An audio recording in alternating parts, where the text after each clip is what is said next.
నమస్కారం. నేను మీ ఫణి భాస్కర్, దిల్షుక్ నగర్, హైదరాబాద్. వెల్కమ్ టు పసుమర్తి జ్యోతిష్యాలయం. Please do subscribe my channel for more videos. Video నచ్చినట్టయితే లైక్ చేయండి, మీ బంధుమిత్రులు శ్రేయోభిలాషులకు కూడా షేర్ చేయండి. ఛానల్ ఇంతవరకు సబ్స్క్రైబ్ చేసుకున్నట్టయితే సబ్స్క్రైబ్ చేసుకోండి. నా తదుపరి వీడియోలన్నీ కూడా అందుబాటులో ఉంటాయి. మనము జ్యోతిష్య విజ్ఞాన కార్యక్రమంలో భాగంగా గత 4 సంవత్సరాలుగా అనేక రకాలైన అంశాలని మనం తెలుసుకుంటూ వస్తున్నాం. అలాగే ఎంఏ జ్యోతిష్యం చేయటం జరిగింది. దానిలోని మనకి అంశాలన్నిటినీ కూడా చాలా వరకు ఇది ఒక సముద్రం లాంటిది కాబట్టి ఎన్ని అంశాలు ఎన్ని చెప్పుకున్నా రకరకాలైన కాంబినేషన్స్ వల్ల చాలా చాలా చార్ట్లు వస్తూ ఉంటాయి. రకరకాల కాంబినేషన్స్ వల్ల మనము ఎన్ని వీడియోలైనా కూడా చేసుకుంటూ ఉండొచ్చు. కాబట్టి వాటిల్లో ఉన్న బేసిక్గా ఫండమెంటల్గా ఏదైతే మనకి ఋషులు మహర్షులు ఇచ్చినది కాబట్టి ఇది వేదాంగాల్లో ఒకటి కాబట్టి వారు ఇచ్చిన దాన్నే మనకి ఉస్మానియా యూనివర్సిటీలో కానివ్వండి, అలాగే పొట్టి శ్రీరాములు యూనివర్సిటీలో కానివ్వండి గ్రంథ రూపంలో మనకి ఇవ్వటం జరిగింది. కాబట్టి వాటిలోని మనం ప్రాథమిక అంశాలనే ఎక్కువగా చెప్పటం అనేది జరుగుతోంది. కొన్ని మనకు వచ్చిన చార్ట్లు కానివ్వండి, మిగతా విషయాలు కానివ్వండి, చూసినవి కానీ అలాంటివి మధ్యలో చెప్పటం జరుగుతుంది. కానీ బేసికల్గా అన్ని వీడియోస్ కూడా మనము టెస్ట్ ఫండమెంటల్స్ ఋషులు మహర్షులు చెప్పినవే ఎక్కువగా మనం అందివ్వాలి. ఎందుకంటే అందరూ చెప్తారు, నేను వేరే వాళ్ళని ఏదో ఇక్కడ కించపరచాలనో వారిని ఏదో తక్కువ చేయాలని కాదు. ఎక్కువగా కొన్ని ఇవి మిస్ అవుతూ ఉంటాయి. కాబట్టి కొంతమంది ఉన్నారు, చాలామంది మంచిగా ఈ టెస్ట్ ఇచ్చేవాళ్ళు, ఋషులు మహర్షులు చెప్పినవి చెప్పేవాళ్ళు కూడా. కాబట్టి వీటినే ఇవ్వాలి మనము అని చెప్పని ఇవ్వటం జరుగుతుంది. అలాగే ఈ వీడియోలో మనం చంద్రుని వల్ల కొన్ని మనకి కలిగే శుభాశుభ యోగాల గురించి తెలుసుకునే ప్రయత్నం చేద్దాం. ముఖ్యంగా మనకి రవి వల్ల కొన్ని యోగాలు తెలుసుకున్నాం, చంద్రుని వల్ల కొన్ని యోగాలు తెలుసుకున్నాం. అలాగే కుజుడు, బుధుడు, గురువు, శుక్రుడు, శని, రాహుకేతువుల వల్ల కూడా యోగాలు పొంది అత్యుత్తమమైన స్థానాల్లో ఉన్నవారు, కింద స్థాయిలో వాళ్ళ జీవితం మొదలుపెట్టినప్పటికీ అత్యున్నత స్థానానికి వెళ్ళిన వారు ఉన్నారు. కాబట్టి ఏ గ్రహం ఒక వ్యక్తికి ఆ రాజయోగాన్ని కలిగిస్తుంది లేదా అద్భుతమైన యోగకారకుడు అవుతాడు అనేది మనము వారి జాతకం చూడండి చెప్పలేము. కాబట్టి ఒకరికి పాపి అయింది, ఒకరికి శుభత్వం ఉంటుంది. కాబట్టి అందరూ ఇస్తారు. కొంతమంది అనుకుంటారు శుక్రుడు రాహు అత్యంత స్థానాలు ఇచ్చేసి వెళ్ళిపోతారని, కానీ శుక్రుడు మధ్యస్థమైన ఫలితాలే ఇస్తారు. గురువు శుభగ్రహం కదా, మంచి ఫలితాలు ఇస్తాడు, ఆయన మధ్యస్థమైన ఫలితాలే ఇస్తాడు. శని ఒక్కడే మనకి అత్యున్నతమైన ఫలితాలు ఇచ్చేవాడు, ఇచ్చింది తీసుకు వెళ్ళనివాడు. నువ్వు కరెక్ట్గా ఉండి న్యాయబద్ధంగా నియమబద్ధంగా మంచి చెడు తారతమ్యాలు తెలుసుకుంటూ ముందుకు వెళితే శని భగవానుడు ఇచ్చినంత ఐశ్వర్యము, హోదా, సంపద ఏది కూడా ఎవరెవరు రాహు కూడా ఇచ్చి మళ్ళీ తన చరమాంకంలో మహర్దశ చివరిలో అంచెల్లో తీసుకెళ్ళిపోతాడు. కాబట్టి శని భగవానుడు ఇచ్చినట్టు ఎవరు ఇవ్వరు. కాబట్టి శుభాశుభ యోగాలు కలగటానికి రకరకాలు వాటి స్థానాలు అవి ఎక్కడ ఉన్నాయి, లగ్నం నుంచి వ్యయం వరకు అని కూడా మనము పరిశీలించాలి. ఈ వీడియోలో చంద్రుని వల్ల మనము శుభయోగాలు ఏమేమి కలుగుతాయా అనే విషయాన్ని మనము తెలుసుకునే ప్రయత్నం చేద్దాం. ముఖ్యంగా చంద్రుడు కేంద్రాల్లో ఉన్నట్టయితే ఇది పరిపూర్ణంగా సంపూర్ణంగా యోగిస్తుంది. ఆ జాతకుడు లేదా జాతకురాలు మంచి వినయ విధేయతలతో అభివృద్ధి చెందుతారు అని చెప్పని మనకి చెప్పటం జరిగింది. అలాగే ఫణఫరాల్లో ఉంటాయి. ముఖ్యంగా 2, 5, 8, 11 స్థానాలు కేంద్రాలు అంటే అందరికీ తెలిసిందే. 1, 4, 7, 10 ఈ స్థానాల్లో ఉన్నప్పుడు అవి మంచి ఫలితాలు ఉంటాయి. అలాగే ఇక్కడ ఫణఫరాల్లో ఉన్నప్పుడు 2, 5, 8, 11 స్థానాల్లో లగ్నానికి చంద్రుడు ఇక్కడ మనం తీసుకున్నట్టయితే ఏది చెప్పుకున్నా కూడా చంద్రుడి నుంచే. ఒకవేళ రాశి నుంచి అంటే చంద్రుడి నుంచి అని చెప్తాం, లేదా రాశి నుంచి అని చెప్తాం. మిగతా మనం ఏ భావం ఎక్కడి నుంచి ఉంది పలానా స్థానంలో అంటే అది లగ్నమే ప్రామాణికం, లగ్నాత్తే మనం తీసుకుంటాం. బృహత్పర హోరా శాస్త్రంలో లగ్నమే మనకి ప్రాధాన్యం.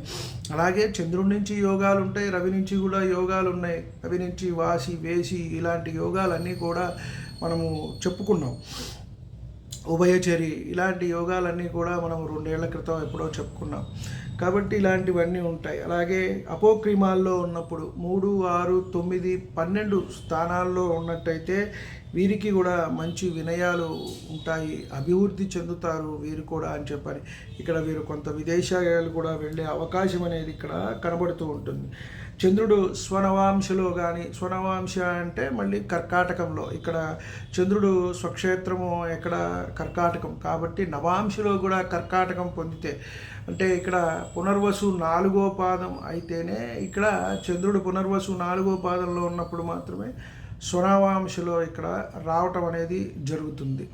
అలాగే మనము ఇంకొకటి మేష కేతు నక్షత్రాల్లో ఉన్నా కూడా, అశ్విని 4వ పాదంలో ఉన్నా కూడా, అలాగే అక్కడ చంద్ర నక్షత్రాలైనవి మనం తీసుకున్నట్టయితే రోహిణి ఉంటుంది, రోహిణి హస్త, ఇలా చంద్ర నక్షత్రాల్లో కానీ, కేతు నక్షత్రాల్లో కానీ, గురు నక్షత్రాల్లో కానీ 4వ పాదంలో ఉంటే ఇక్కడ స్వనవాంశని పొందుతారు. అతిమిత్ర నవాంశ కానీ అంటే ఇక్కడ మేషంలో తీసుకోవచ్చు, లేదా ధనుర్మీనాల్లో తీసుకోవచ్చు. చంద్రుడు అక్కడ ఉన్నప్పుడు, లేదు సింహంలో ఉన్నా కూడా వీరికి మంచి ఫలితాలు ఉంటాయి. గురువుతో చూడబడిన, గురువుతో కలిసి ఉన్నా కూడా వీరు అత్యంత భోగి అవుతారు, ధనార్జులు అవుతారు, మంచి వినయ సంపన్నులు అవుతారు. అలాగే చదువులో రాణించటము, దినదినాభివృద్ధి చెందటము అనేది జరుగుతుంది అని చెప్పవచ్చు. అలాగే చంద్రుడు స్వనవాంశి అయినా, అతిమిత్ర నవాంశి అయినా ఉండి శుక్రునిచే చూడబడినప్పుడు కూడా ఇక్కడ మంచి ధనవంతుడు, భోగవంతుడు అవుతాడు అని మనకి శుభగ్రహాలు గురువు, రవి వీరు అయితే కనుక మనకి పగలపూట జన్మించిన వారికి ఎక్కువగా యోగకారకులుగా ఉంటారు. చంద్రుడు, శుక్రుడు, శని వీరు అయితే కనుక మనకి రాత్రిపూట జన్మించిన వాళ్ళకి ఎక్కువగా యోగకారకులుగా వారు ఉంటారు. మళ్ళీ మనం ఇవన్నీ చూసుకోవాలి. ఏ నెల, ఏ రోజు, అలాగే ఏ వారము, ప్రతి దాన్ని కూడా మనము తీసుకొని లోతైన అధ్యయనం చేయొచ్చు. మనం అవి కూడా చేసుకునే ప్రయత్నం అనేది చేద్దాము. తర్వాత కొంత ముందుకు వెళ్ళిన తర్వాత పగలపూట జన్మించిన, రాత్రిపూట అంటే కాలబలం మనం షడ్బలాల్లో చెప్పుకున్నాం కాబట్టి ఆ బలం అనేది అక్కడ ఉండటం అనేది జరుగుతుంది వారికి. అలాగే చంద్రుడు 6, 7, 8 స్థానాల్లో బుధ, గురు, శుక్రులు ఉన్నట్టయితే అధియోగంగా అంటారు. గురు, శుక్రులు ఒక్క భావంలో కూడా ఉండవచ్చు అని చెప్పనన్నారు. అంటే ఇక్కడ చూడండి 6, 7, 8 స్థానాల్లో చంద్రుడి నుంచి మనకి బుధ, గురు, శుక్రులు ఉన్నట్టయితే యోగం ఉంటుంది. ఒక్కొక్కసారి గురు, శుక్రులు ఒక్కొక్క భావంలో కూడా ఉండవచ్చు అని చెప్పారు. ఈ యోగంలో బుధ, గురు, శుక్రులు ఎక్కువ బలవంతులైతే వారు మంచి భోగభాగ్యాలు అనుభవిస్తారు. ఎప్పుడైనా మనం చెప్పుకున్నదే శుభగ్రహాలు మనకి మంచి బలంగా ఉండటం, కేంద్రాల్లో మనకి శుభగ్రహాలు కేంద్రాల్లో ఉండటం అనేది మంచిది. కేంద్రానికి ఆధిపత్యం రావటం అనేది మంచిది కాదు. అలాగే పాపగ్రహాలకు కేంద్రాధిపత్యం మంచిది, కేంద్రాల్లో ఉన్నట్టయితే వాటి ఫలితాలు అనేవి దెబ్బతీస్తాయి. కాబట్టి వీరు అత్యంత స్థానాల్లో, ఇవాళ మనం చెప్పుకున్నట్టయితే రాజులు, మంత్రులు లేరు కాబట్టి రాజకీయ రంగాల్లో కానీ, గవర్నమెంట్ పరమైన ఉద్యోగాల్లో కానీ ఇలాంటి వాటిల్లో వీరు అభివృద్ధి చెందుతారు, పై స్థాయిలకు వెళ్తారు అని మనం చెప్పవచ్చు. చంద్రునికి ఉపచయ స్థానాల్లో ఒక్క గ్రహం లేకుంటే వారు ఇబ్బంది పడతారు అని చెప్పారు. అంటే యోగాలు ఇలా ఉంటాయి, మనకి కొన్ని అవయోగాలు, అశుభయోగాలు కూడా ఉంటాయి. ఇప్పుడు చంద్రుడి నుంచి మనకి ఏం చెప్పారు, ఉపచయ స్థానాలు 3, 6, 10, 11 స్థానాల్లో ఒక్క గ్రహం కూడా లేకుండా ఉంటే, ఒక్క గ్రహమైనా సరే 3, 6, 10, 11 స్థానాల్లో ఉండటం అనేది మంచిది. ఉపచయ స్థానాలు కాబట్టి లగ్నం నుంచే ఇక్కడ తీసుకోవాలి కాబట్టి మంచి జరుగుతుంది అని చెప్పాలి. ఇక్కడ ఏం చెప్పారు, చంద్రునికి ఉపచయ స్థానాల్లో అన్నారు. అంటే చంద్రుడు ఉన్న స్థానం నుంచి, ఇక్కడ లగ్నం నుంచి ఉపచయ స్థానం కాకుండా చంద్రుడి నుంచి ఉపచయ స్థానాలు, అంటే మీ రాశి నుంచి ఉపచయ స్థానాల్లో ఉన్నట్టయితే ఇక్కడ వారికి ధనపరంగా ఇబ్బంది, ఎప్పుడూ కూడా అడగటం, ఒకళ్ళ మీద ఆధారపడి జీవితం అనేది అవటం అనేది వారికి ఉంటుంది. అలాగే చంద్రలగ్నానికి కానీ, జన్మలగ్నానికి కానీ ఉపచయ స్థానాల్లో శుభగ్రహాలు ఉంటే మిక్కిరి యోగవంతులుగా ఉంటారు, ధనవంతులుగా అవుతారు అని చెప్పటం. అంటే చంద్రుడి నుంచి కానివ్వండి, రాశి నుంచి కానివ్వండి, జన్మలగ్నానికి కానివ్వండి, మొత్తానికి ఉపచయ స్థానాల్లో శుభగ్రహాలు ఉంటే మంచిది అన్నారు. 2 గ్రహాలు ఉపచయ స్థానాల్లో ఉంటే మంచి ధనవంతులుగా జీవితం ఏ లోటుపాట్లు లేకుండా హాయిగా సాగిపోతూ ఉంటుంది అని చెప్పని మనకి చెప్పడం జరిగింది. ఉపచయ స్థానాల్లో ఒక గ్రహం ఉంటే వారి జీవితం కూడా బాగుంటుంది. ఎప్పుడు కూడా ఏమైనా ఇబ్బందులు వచ్చినప్పటికీ కూడా దాని నుంచి బయటపడుతూ ముందుకు వెళ్తూ ఉంటారు అని చెప్పారు. చంద్రుడు రవితో కలిసి ఉన్నట్టయితే వీరు కూడా అనేక ఇబ్బంది అంటే అమావాస్య ఎఫెక్ట్ అనేది ఇక్కడ వస్తుంది. ఒకంత వీరికి పాపత్వం క్రూరత్వం అనేది ఎక్కువ ఉంటుంది. అలాంటి కర్మలు ఎక్కువగా కూడా చేస్తూ ఉంటారు అని చెప్పవచ్చు. ఇక్కడ మళ్ళీ మనకి చంద్రుడితో వివిధ గ్రహాలు కలిసినప్పుడు ఫలితాలు అనేది చెప్తున్నారు. చంద్రుడు రవితో కలిస్తే అలాంటివి ఉంటాయి. పాషాణ కర్మలను చేసేవారు అవుతారు. చంద్రుడు కుజుడితో కలిస్తే ఇక్కడ కూడా పాపాశక్తి ఉంటుంది. ఇక్కడ మళ్ళీ మనకి ఏంటయ్యా అంటే చంద్రుడు మనకారకుడు. మనం చాలాసార్లు చెప్పుకున్నట్టే శుభగ్రహంతో ఉంటే ఇప్పుడు మన పక్కన మంచివాడు ఉన్నాడంటే మనకి మంచి ఆలోచనలు, మంచి భావనలు, మన గురువు గారు మంచివారు అయితే లేదా మన స్నేహితులు, మన తండ్రి తల్లి, మన ఇంట్లో వాళ్ళు అలా ఉంటుంది. ఎవరో ఒకరికి ఆ పాపాశక్తి పాప భావన ఉంది అనుకోండి, స్నేహితుడు కానీ అలాంటిదే ఉంటుంది. కుజగ్రహం పాపం కాబట్టి పాపగ్రహం ఇక్కడ మిత్రుడే, కానీ ఆ లగ్నానికి మళ్ళీ ఏమొచ్చాయి ఏంటి అనేది చూసుకోవాలి. జనరల్గా కూడా కుజుడు పాపగ్రహం కాబట్టి నైసర్గికంగా ఇక్కడ పాపాశక్తి ఉంటుంది. చంద్రుడు బుధుడితో కలిస్తే ఇక్కడ కార్యదక్షత అన్నారు. కాబట్టి చూడండి, ఇక్కడ బుధుడు శుభగ్రహం, ఇక్కడ చంద్రుడు, వీరిద్దరికీ కొంత విరోధం ఉన్నప్పటికీ కూడా వీళ్ళిద్దరూ కలిసినప్పుడు మంచి కార్యదక్షత వస్తుంది. కొంతమంది మనం వృత్తి ఉద్యోగాలు చేసుకునే వాళ్ళకి చెప్తే చాలు పని అయిపోతుంది అని చెప్తారు, అలా ఉంటుంది. చంద్రుడు శుక్రుడితో కలిసినప్పుడు ఇక్కడ నాట్యప్రియులుగా ఉంటారు. సినీ రంగంలో, నాటక రంగంలో రాణిస్తూ ఉంటారు. కొంతమంది శాస్త్ర అధ్యయనం చేస్తూ ఉంటారు.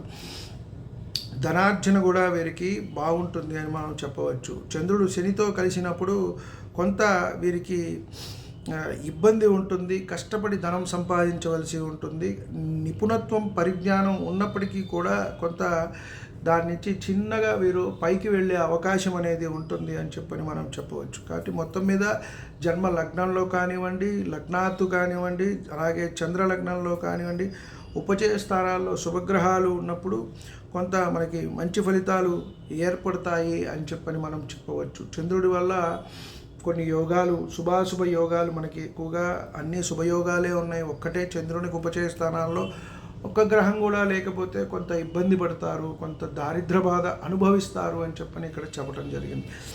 వీడియో నచ్చినట్టయితే లైక్ చేయండి. మీ బంధుమిత్రులు శ్రేయోభిలాషులకి కూడా షేర్ చేయండి. సర్వే జనా సుఖినో భవంతు. శాంతి శాంతి శాంతి.